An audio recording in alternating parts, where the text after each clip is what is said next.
Hola, ¿qué tal? Vamos a iniciar nuestro trabajo en este primer tema de Historia de México, Historia de tercer grado. El tema que vamos a revisar en esta sesión es Revolución Mexicana, un panorama general, ¿no? Vamos a revisarla más adelante con mayor detalle, pero en este momento vamos a darnos la idea de cómo fue su estructura general. Para iniciar podemos empezar a preguntarnos ¿qué sabemos de la Revolución de México? Creo que es uno de los temas más recurridos en la escuela. Entonces conocemos varias cosas sobre este proceso. Entonces recuérdalas tú en este momento y pues seguramente te encontrarás con varios datos que se relacionan con esto. Yo te puedo ir explicando. Pues la Revolución de México es un proceso, sabemos que un proceso es una serie de acontecimientos que se relacionan y se extienden en el tiempo, que transforman al país principalmente políticamente. Vamos a verlo aquí. La Revolución es un proceso que dura 10 años, aunque hay algunos historiadores que no concuerdan con esto. No es difícil también determinar el inicio y el final de un proceso. Aquí lo vamos a determinar con estos 10 años, lo vamos a tomar con estos 10 años para que nos sea más fácil entenderlo. Es un proceso de lucha armada que es antecedido por un proceso también importante, el Porfiriato, que dura ahí 34 años. Aquí lo tenemos, Porfiriato, 34 años. Y después de la Revolución tenemos un proceso también que le vamos a llamar caudillismo, consecuencia, ¿no? Es una nueva organización donde nuevos actores políticos toman el control del gobierno y van a realizar una nueva forma de organización. Tenemos ahí la revolución entonces enmarcada entre el porfiriato y el caudillismo, con duración de 10 años. La revolución es un proceso complejo. No hay una sola causa, no hay buenos ni malos. Se intervienen muchos factores y entonces es difícil sintetizarla como un proceso simple, ¿no? Veamos, ¿no? Por ejemplo, hay actores colectivos, o sea, hay grupos que intervienen dentro de la revolución, como políticos, campesinos, ejército, iglesia, periodistas, obreros, o sea, no es un proceso que se constriña a un solo sector. Y aquí los tenemos, algún ejemplo: campesinos, políticos, intelectuales, etcétera. Pero también tenemos actores individuales, actores que pues conocemos bien porque son los que eran los líderes y de los que hablamos muchas veces en las clases de historia, y ahí tenemos algunos de ellos, ¿no? A ver, veámoslos. Identificas a algunos de ellos. Aquí están sus nombres para que ya los ubiques. Bien. Tenemos a Obregón, a Villa, Carranza, Victoriano Huerta, Zapata, Díaz y Madero.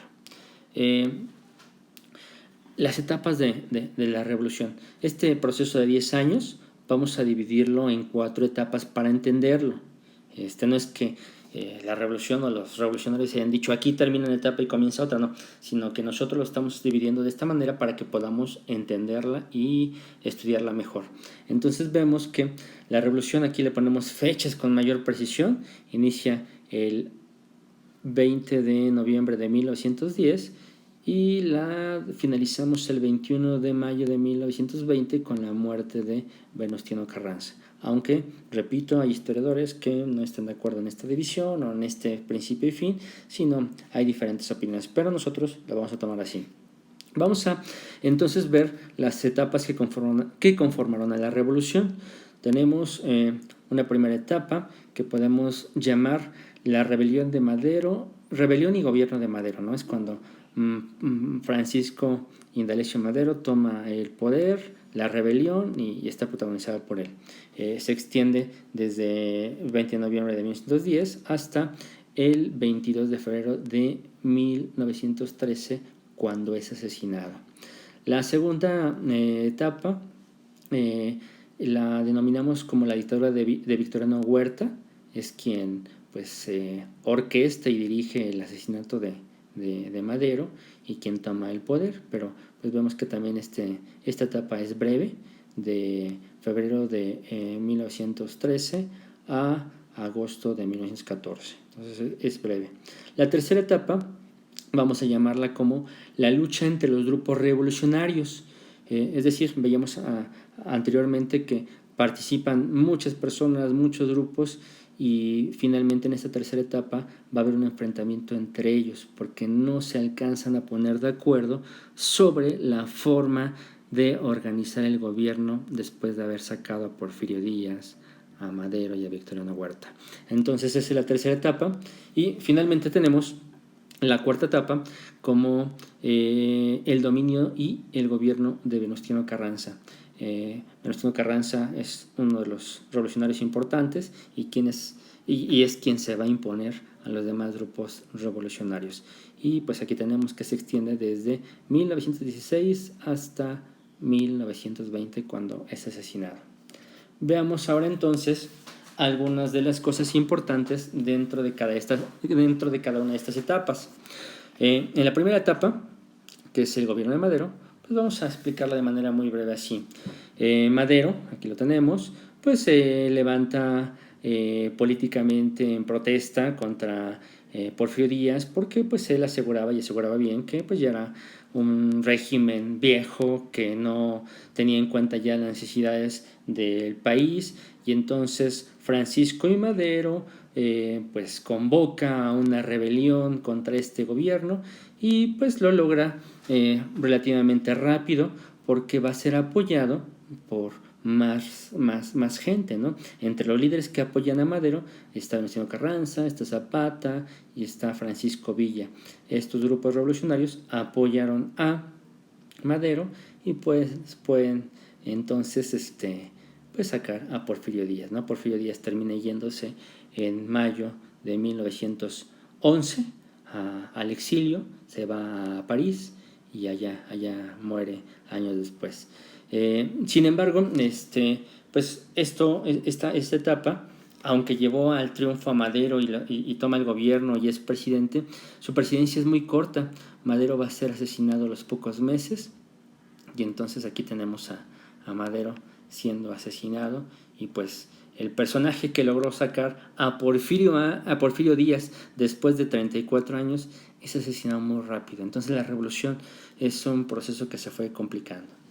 Dentro de la segunda etapa, en la segunda etapa tenemos a Victoriano Huerta como el protagonista, y pues es el que organizó el golpe contra Madero, y entonces aquí tenemos a Victoriano Huerta, aquí lo tenemos, que va a ser el que organiza el golpe contra Francisco y Madero, y Victoriano Huerta va a ser apoyado por las clases altas que extrañaban al viejo régimen porfirista, y también por un personaje interesante, por el embajador de Estados Unidos, Henry Lane Wilson.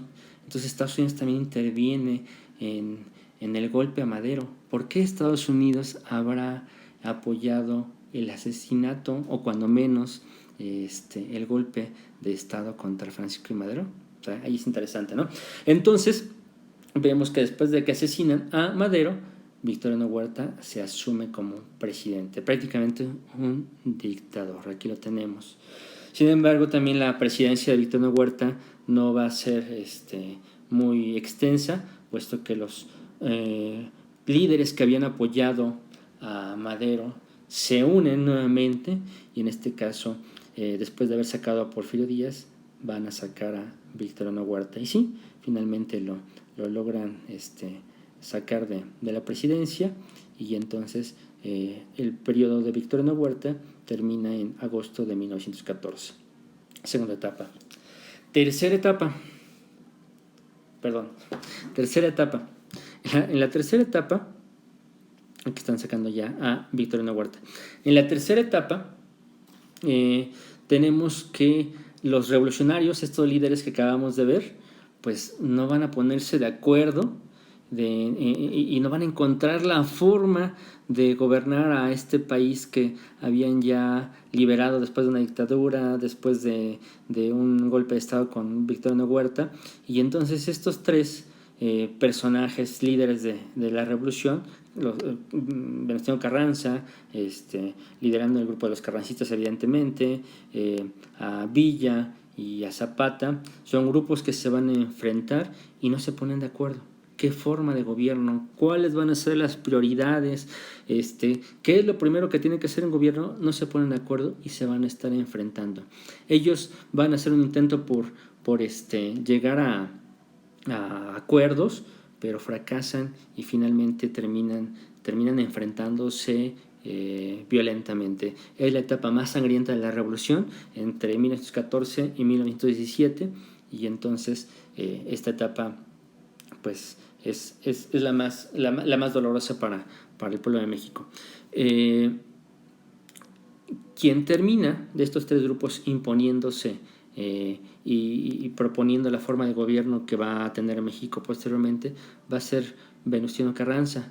Venustiano Carranza, aquí lo tenemos, se asocia con grupos importantes y personas importantes como Álvaro Obregón, que es un militar de Sonora y quien le va a ayudar a estar derrotando a los otros grupos, a Villa y a Zapata.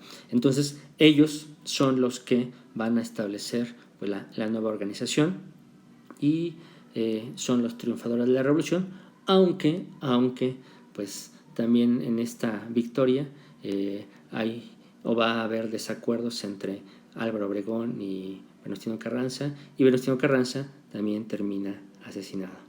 Así termina la cuarta etapa de la Revolución Mexicana. Este es un panorama general de la Revolución Mexicana, son 4 etapas que te estoy describiendo, y entonces con este panorama vamos a hacer las siguientes actividades. Estas actividades están ya en la plataforma para que no tengas que copiarlas aquí directamente de la presentación, y entonces nada más te explico así de manera rápida qué hay que hacer. Bueno, lo primero es observar la presentación que ya la hicimos. Después tienes que leer el libro, tu libro de texto, de la página 130 a 141, y contestar un cuestionario. Ahí en Classroom están los detalles. Si no tienes tu libro, yo ya puse un documento adjunto con estas páginas para que puedas utilizarlo.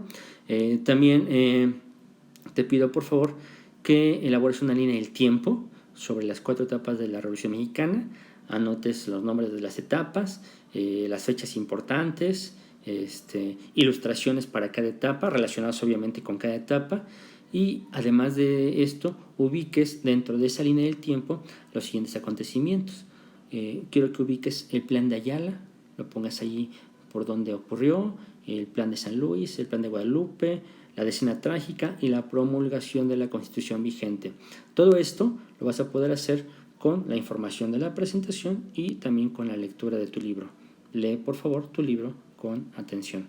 Esta línea del tiempo la tienes que enviar a la plataforma, puedes hacerla electrónicamente o la puedes hacer también a mano, pero envíala en formato PDF, ya sea si lo hiciste a mano, tómale una fotografía y conviértela a PDF, o si lo hiciste en algún procesador de textos, no lo mandes así tal cual, sino conviértelo a PDF y házmelo llegar a mí. Pues muchísimas gracias, quedo a tus órdenes.